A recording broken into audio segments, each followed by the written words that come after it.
Ok, exacto. Dice Ari, que Ajá, básicamente significa hermano, dicho por una mujer. En este caso, una mujer se dice a su hermano Ari. O sea, en vez de decir hermano, le diría en Ashaninka Ari. Y también, Aris. exacto. También Ari, que es hola, que muchas veces esto se ha confundido con el aviró. Aviró significa es usted. Ajá, Abiro es usted, sí. Ajá. Es como es usted, aviró. Pero Ari es hola. En este caso, cuando ya usted quiere empezar a conversar con una persona, ¿no?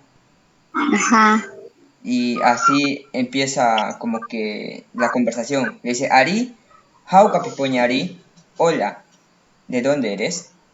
Entonces ahí la otra persona le empieza a responder, ¿no? Ah, soy de tal lugar y empieza la conversación. Ahora, acá hay otra frase. Dice, Iraka, él llora, ella llora. Entonces aquí la diferencia de que él utilizamos el pronombre personal y ella también utilizamos un pronombre personal para así diferenciarnos si es mujer o varón en este caso. Iraka. ajá. Y también algo similar, por ejemplo, eso es iraca. Iraca, que significa plátano maduro. Maduro. Exacto, o maduro, ¿no? Iraca. Ah, Mira, encontramos algo similar también, por ejemplo, ahí dice, ¿no? Paquero, cogiste o agarraste. Entonces ese significado, ¿no? ajá. Paquero. Y en otras preguntas dice, paquero lo hace, lo has recogido. No, paquero responde, ¿no?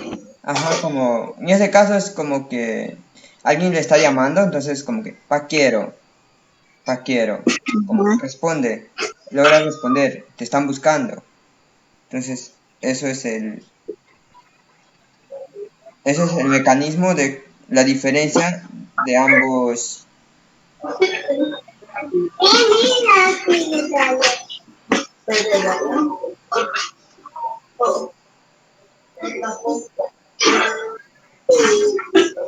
Listo. Entonces, hasta ahí es entendible, ¿verdad? ¿O tiene alguna otra pregunta?